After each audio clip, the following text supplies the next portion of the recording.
Hello friends, welcome to modern 24x7। चलिए start करते हैं BEd second semester teaching and learning perspective का paper analysis. Question number पहला है, सीखने से तात्पर्य है। तो पहले का आपका राइट आंसर हो जाएगा ऑप्शन नंबर सी, अनुभव के कारण व्यवहार में स्थायी परिवर्तन। ठीक है, मैं केवल आंसर बताऊंगा और ये गूगल और एआई से लिए हुए आंसर है।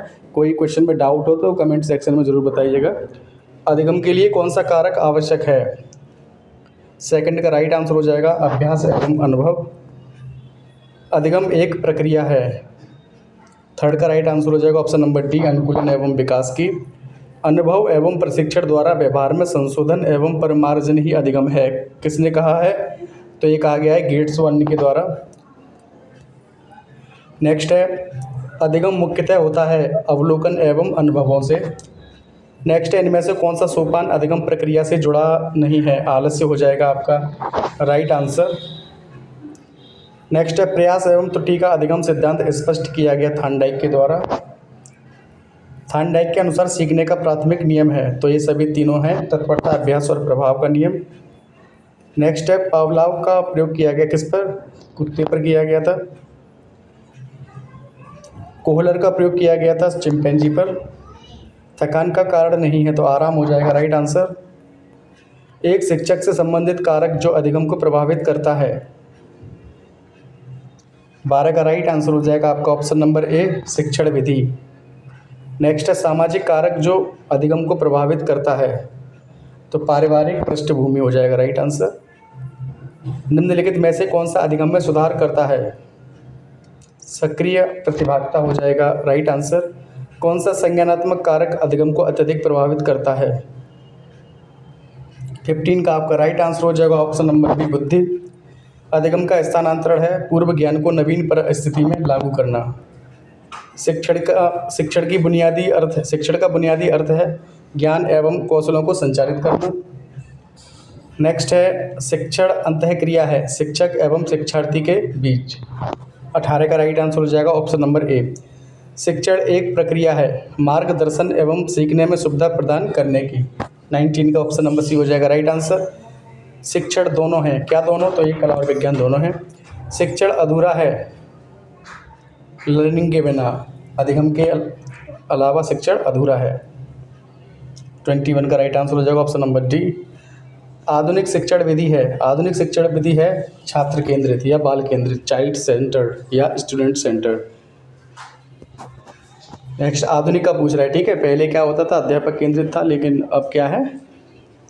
छात्र केंद्रित है। शिक्षण का घटक है तो अध्यापक, छात्र, पाठ्यचर्या, उपयुक्त सभी हो जाएंगे राइट आंसर। 24 है, शिक्षण को माना जाता है नियोजित एवं उद्देश्यपूर्ण गतिविधि।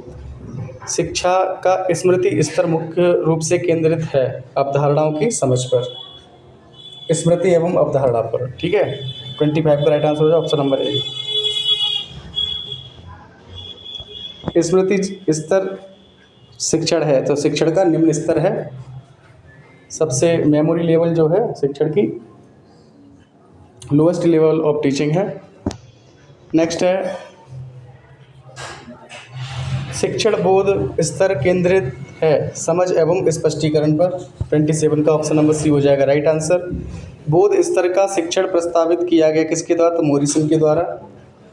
चिंतनशील शिक्षण प्रोत्साहित करता है आलोचनात्मक एवं रचनात्मक सोच को।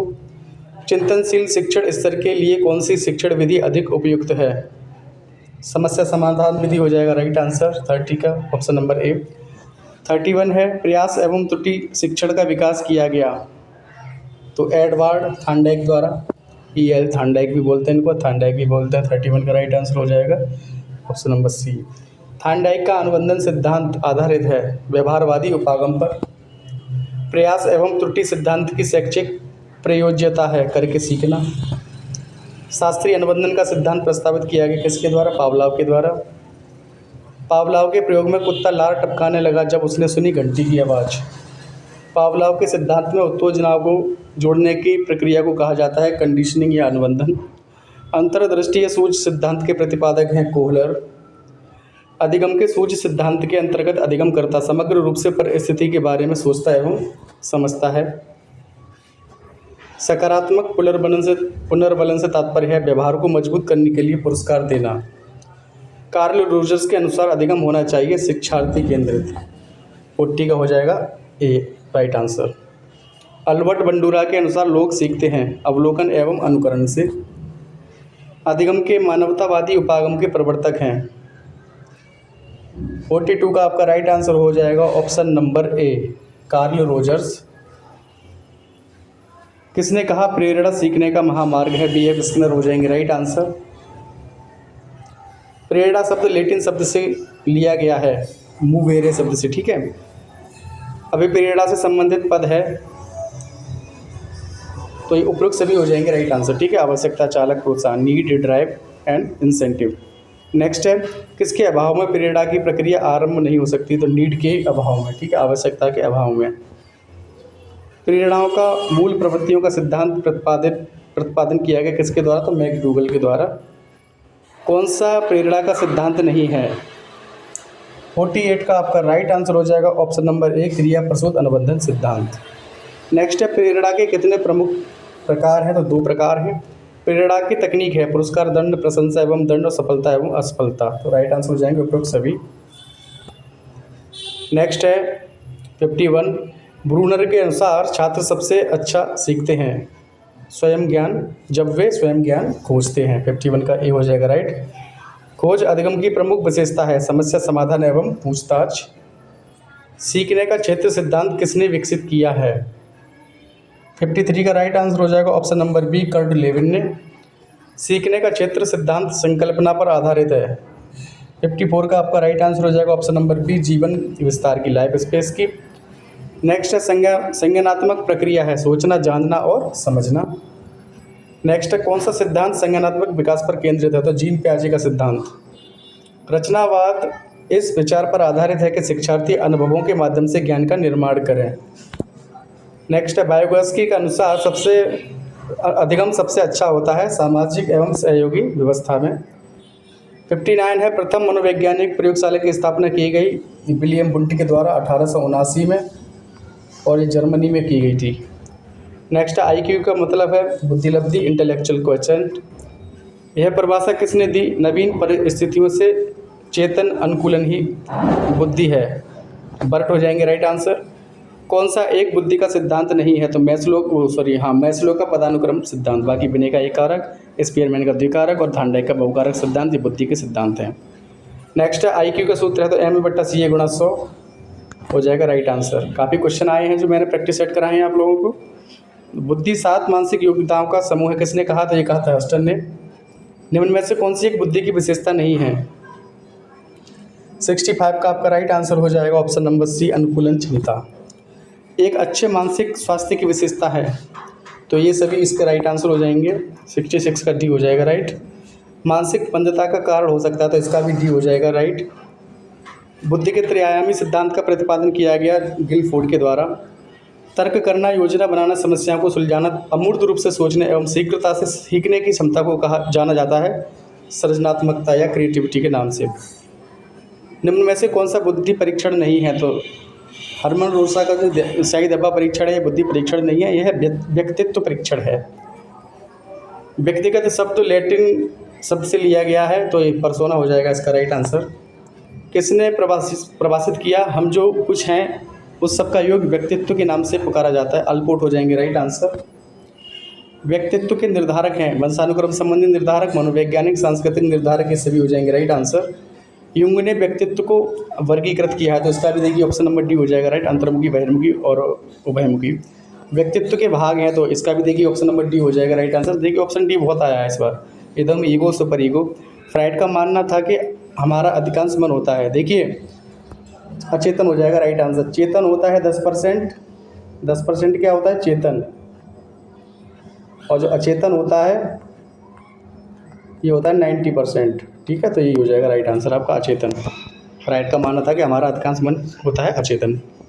सृजनात्मकता को सामान्यतः परिभाषित किया जाता है नवीन एवं मौलिक विचारों को उत्पन्न करने की क्षमता के नाम से, ठीक है। निम्न में से कौन सा सृजनात्मकता से नहीं जुड़ा है? देखिए जिज्ञासा होगा, लचीलापन होगा, प्रभावी होगा, लेकिन अनमनीयता नहीं होगा, ये रिगिडिटी, ठीक है, ये नहीं होगा। सृजनात्मकता पहचानी जाती है पुराने व्यवहार से, असफलता के डर से या नवीन परिणामों से। तो न्यू रिजल्ट्स हो जाएगा राइट आंसर। 79 का सी हो जाएगा राइट आंसर। नेक्स्ट, अपसारी चिंतन मुक्त जुड़ा है कई संभावित समाधानों को उत्पन्न करने से, यानी कि जनरेटिंग मैनी पॉसिबल सॉल्यूशंस। ठीक है।